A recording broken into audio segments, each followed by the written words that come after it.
தேவதை தாயே, உன்னை நம்பி தானே நான் மச்சான் இங்க கூட்டிட்டு வந்தேன்.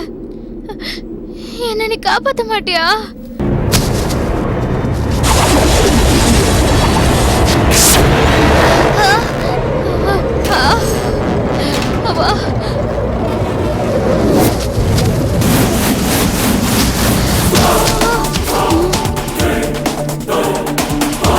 யாரோ கயிறு தூக்கி போடுறாங்க. கண்டிப்பா அது மச்சானாதான் இருக்கும்.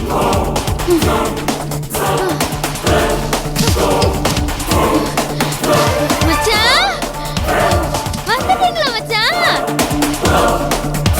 மச்சான்,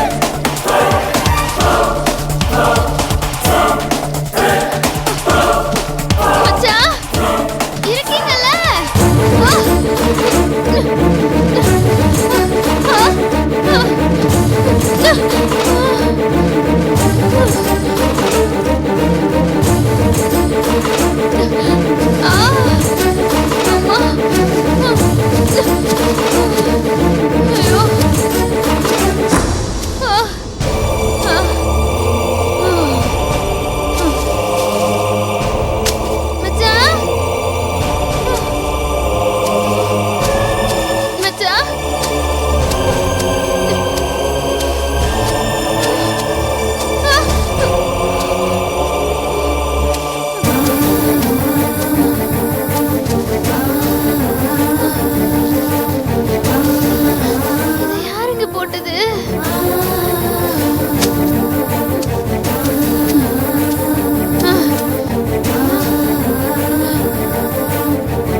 டவுனுக்கு போய் வாங்கி கயிறு போட்டு நம்மள காப்பாத்தி இருக்கார் போல. மச்சான், எங்க மச்சான் போயிட்டீங்க? என்ன மச்சான் பயமுறுத்தி விளையாடுறீங்களா? மச்சான்,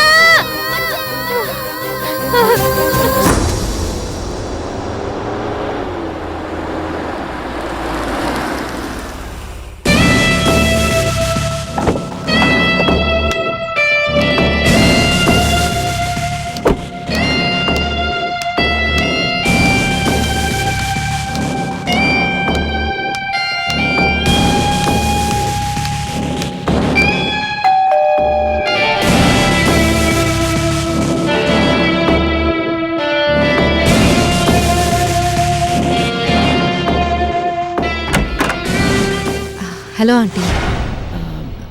நீங்க யாரை பார்க்கணும்? நான் சுப்ரியா, அர்ச்சனை மேடத்தை பார்க்கணும். ஓ சுப்ரியா, உள்ளவாமா. உட்கார், நான் கூட்டிட்டு வரேன். என்ன உட்கார்.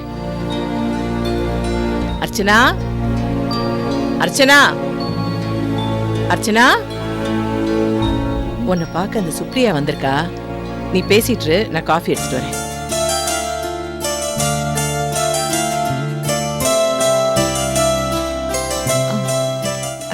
ஹலோ, வணக்கம் மேடம்.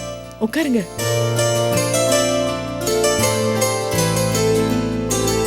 நீங்க யுஎஸ் போயிருக்கிறதா சொன்னாங்க. அப்புறம் எப்படிங்க?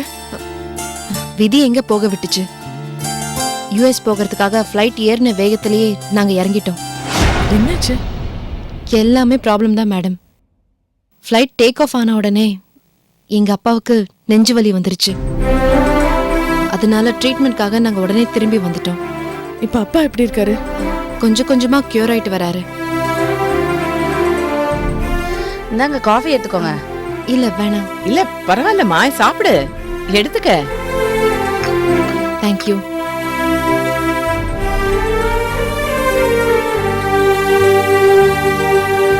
என்ன சுப்ரியா, என்கிட்ட ஏதாவது சொல்லணுமா? ஆமா மேடம், உங்ககிட்ட ஒரு ஹெல்ப்புக்காக தான். என்ன, உங்களுக்கு ஏதாவது பிரச்சனையா? அது எப்படி மேடம் அவ்வளோ கரெக்டா பிரச்சனையான்னு கேக்குறீங்க? உங்க முகத்தை பார்த்தாலே தெரியுது ஏதோ ஒரு பிரச்சனை இருக்குன்னு. என்ன பிரச்சனை சொல்லுங்க சுப்ரியா.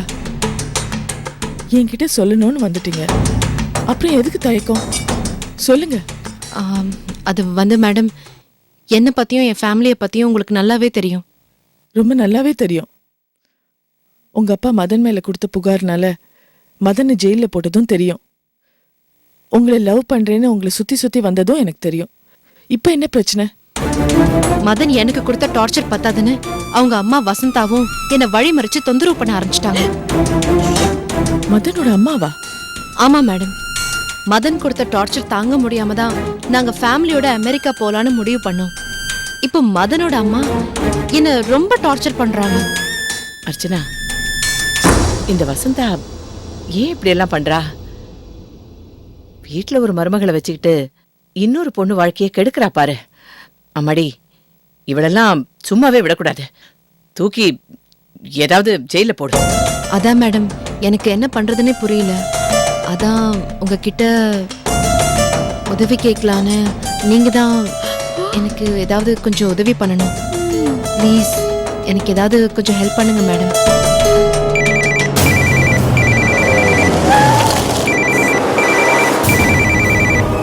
ஹலோ ரோஜா, நீ எங்க இருக்க? நான் ஷாப்பிங் போயிட்டு இருக்கேன். சொல்லிட்டு தானே வந்தேன். என்ன விஷயம் சொல்லு. ஐயோ, நீ இப்ப உடனே வீட்டுக்கு வரலனா உங்க அம்மாவை அப்புறம் ஜெயில தான் பார்க்க முடியும். ஏய், என்ன சொல்ற? ஆமா, அதுக்கான எல்லா ஏற்பாட்டையும் அர்ச்சனா பாத்துக்கிட்டு இருக்கான். ஏய் லூசு, அவையே எங்க அம்மாவை உள்ள தள்ளணும். ஏன்னா உங்க அம்மா மேல அந்த சுப்ரியா வந்து அர்ச்சனா கிட்ட கம்ப்ளைண்ட் பண்ணிட்டு இருக்கா. என்ன சொல்ற? சுப்ரியா கம்ப்ளைண்ட் பண்ணிட்டு இருக்காளா? நிஜமா தான் சொல்றேன். நீ இப்ப உடனே வந்து இதை தடுக்கலன்னா அப்புறம் என்ன நடக்கும்னு எனக்கே தெரியாது. ஏய், நான் இப்ப உடனே கிளம்பி வரேன். என் அம்மா மேல மட்டும் அந்த அர்ச்சனா கைய வச்சா அவளை நான் இல்லாம பண்ணிடுவேன். நான் வரேன். பை. சீக்கிரம் வா, சீக்கிரம் வா, சீக்கிரம் வா.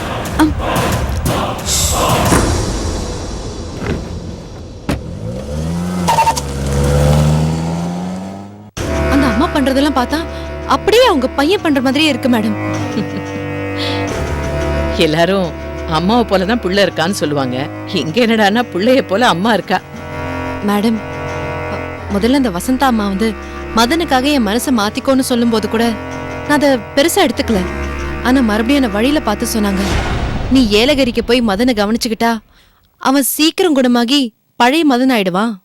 நீ அவனை பார்த்தா போதும், என் பையன் குணமாயிடுவான், எனக்கு நம்பிக்கை இருக்குன்னு சொன்னாங்க. உன்னை மனசுல நினைச்சிட்டு இருந்தவன் நீ அமெரிக்கா போயிட்டேன்னு தெரிஞ்சதும் அதை தாங்கிக்க முடியாம மனநோயாளி ஆயிட்டா. நீ ஏலகிரி போமா, உன்னை பார்த்தாலே அவனுக்கு சரியாயிடும்னு சொல்றாங்க. அது எப்படி மேடம்? எங்க அப்பா இந்த நிலைமைக்கு வந்ததுக்கு காரணமே அந்த மதன் தானே. You don't worry. டாக்டர் மதனை செக்அப் பண்ணி பார்த்துட்டு அவர் மனசளவுல பாதிக்கப்பட்டிருக்காரு. இவருக்கு ஒரு தனிமையான இயற்கையான சூழ்நிலை வேணும்னு, அப்படி இருந்தா குணமடைய வாய்ப்பு இருக்குன்னு டாக்டர் சொன்னதா பூமிகா என்கிட்ட சொன்னா. அப்படியெல்லாம் இருக்காது மேடம். நான் அவர் கூட பழகுன வரைக்கும் எனக்கு தெரிஞ்சது அவர் மனசளவுல பாதிக்கப்படுறவர் இல்ல.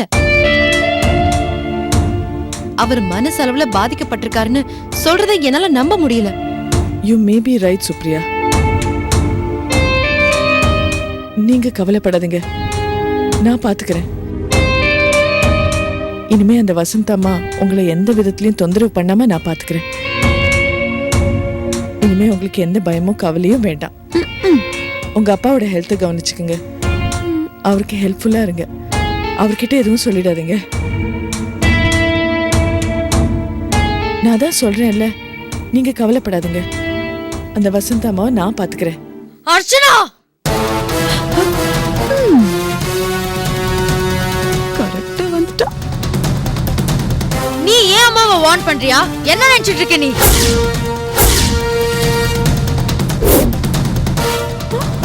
என் குடும்பத்தை பார்த்தா உனக்கு இலக்காரமா இருக்கா? அவ்வளவு தாண்டி உனக்கு மரியாதை. ஏய், ஆரஞ்சேன்னு வச்சுக்க, கண்ணு பிஞ்சு போயிடும். பின்ன என்னங்க, அர்ச்சனா பண்றது மட்டும் சரியா? ஏய் சரிதாண்டி. ஏய், உனக்கு என்னடா தெரியும்? வாயை மூடிட்டு போடா. ஏய் என்னடி? என்ன? சும்மா இரு. இத பாரு ரோஜா, இவங்க தான் டாக்டர் சுப்ரியா. இவங்க கதை உனக்கு நல்லாவே தெரியும். உங்க அண்ணன் இவங்கள தான் டார்ச்சர் பண்ணிட்டு இருந்தாரு. இப்போ உங்க அம்மா கூட இவங்களை டார்ச்சர் பண்ண ஆரம்பிச்சிட்டாங்க. சுப்ரியா என் அண்ணனை காதலிச்சா. கல்யாணம் பண்ணிக்க முடியாம வாழ்க்கையில தோத்து போயிட்டா. அந்த ஏமாற்றத்தினால இப்ப இங்க வந்து என்னென்னமோ உளறிட்டு இருக்கா. ஏய் ரோஜா, அவங்க ஒண்ணும் உளரல, நீ தான் உளறிட்டு இருக்க. ஏய், வாயை முடி சும்மா இரு. எல்லாம் எனக்கு தெரியும். ஏ சுப்ரியா, என் அண்ணன் இல்லனா உனக்கு இந்த உலகத்துல வேற மாப்பிளையே இல்லையா? கொடுத்த டார்ச்சர்னாலதான் இப்ப என் அண்ணன் மென்டலா இருக்கான். இன்னும் எத்தனை பேரை மென்டல் ஆக்க போற? நீ பண்ண தப்புக்கு பரிகாரம் தேடாம ஏன் அம்மா மேல பழிய போடுற?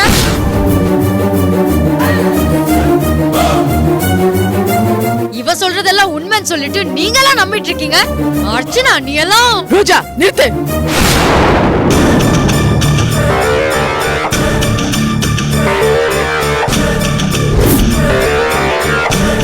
என்ன பேசிட்டு இருக்க? நான் கலெக்டர்ன்ற முறையில என்கிட்ட புகார் கொடுக்க வந்திருக்காங்க. அவங்க அந்த புகாரை எழுதி கொடுத்தாங்கன்னா 5வது நிமிஷம் உங்க அம்மாவை தூக்கி ஜெயில போட்டுடுவேன். ஆனா நான் அதை செய்ய விரும்பல. உங்க அம்மாவை எச்சரிக்கை பண்ணி திருத்ததான் முயற்சி பண்றேன். அதை புரிஞ்சு ஒதுங்கி வழிய விடு.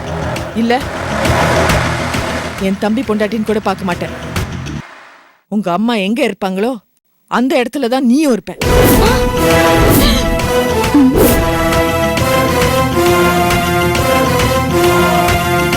உள்ள போ.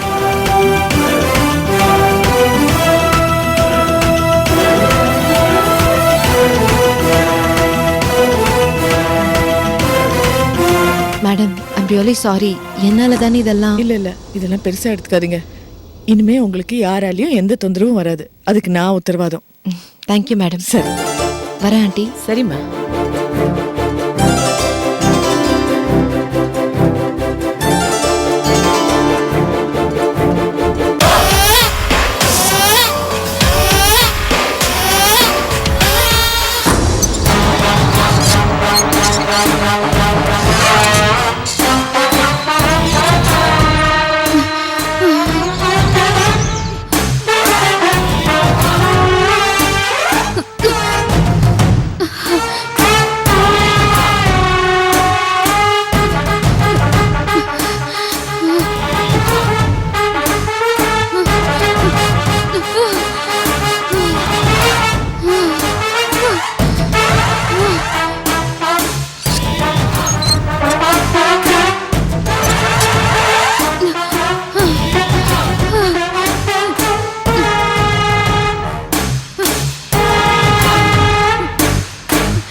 மச்சான் என்னாச்சு?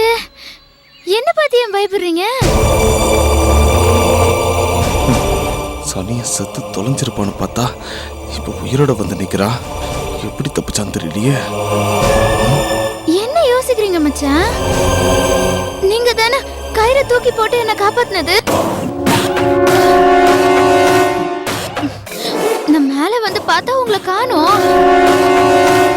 என்ன மச்சான், காட்டுக்குள்ள கண்ணாமூச்சி விளையாட்டு காமிச்சிட்டு இங்க வந்துட்டீங்களா?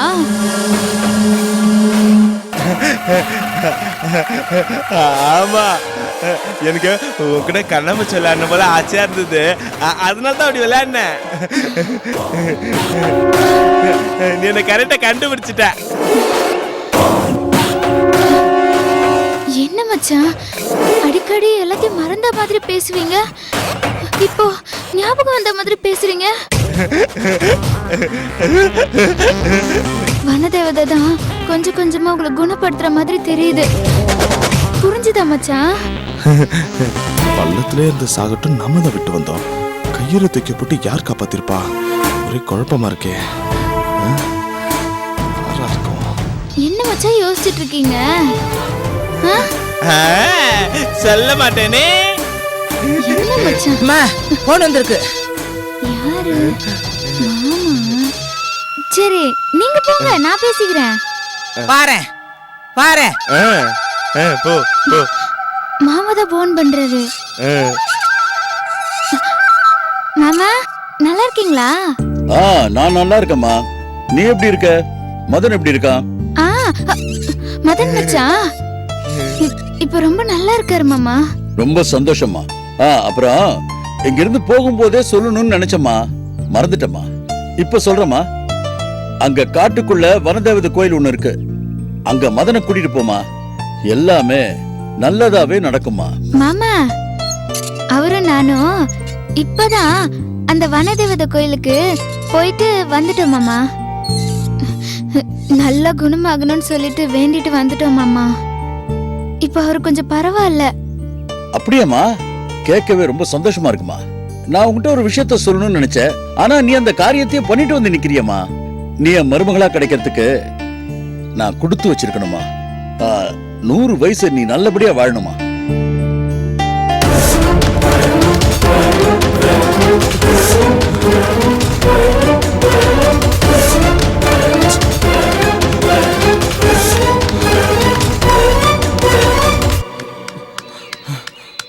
சரி பூமிகா, அப்புறம் அந்த கிறுக்கு பையில பாத்துக்கமா.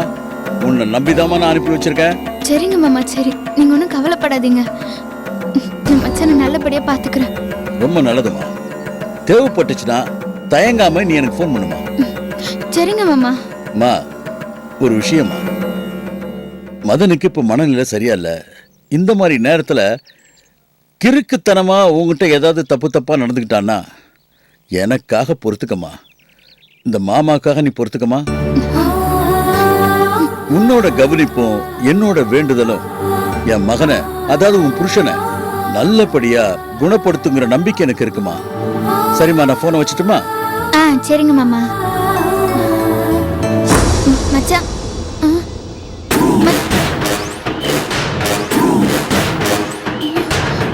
மச்சான் மச்சான் மச்சான் எங்க போயிட்டீங்க?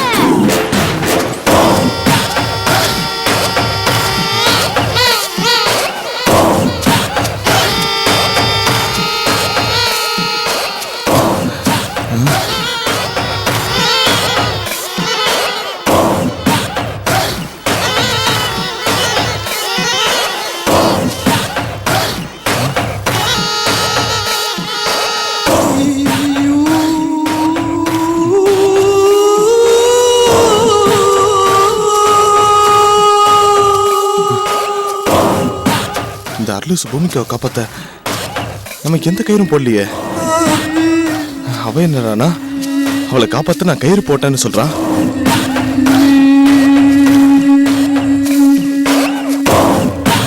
இந்த அடர்ந்த காட்டுக்குள்ள கண்ணு கண்ணு தூரம் வரைக்கும் யாரையும் காணோம். இவளை யார் கயிறு போட்டு காப்பாத்திருப்பா? சரி, பள்ளத்தாண்ட போய் பார்ப்போம்.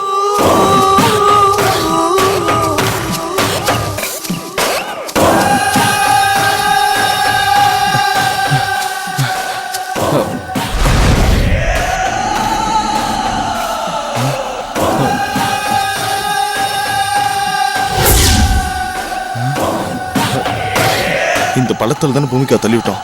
அவ இங்க இருந்து தானே கயிறு பிடிச்சு மேல வந்திருக்கணும். ஆனா எந்த கயிறையும் காணுமே.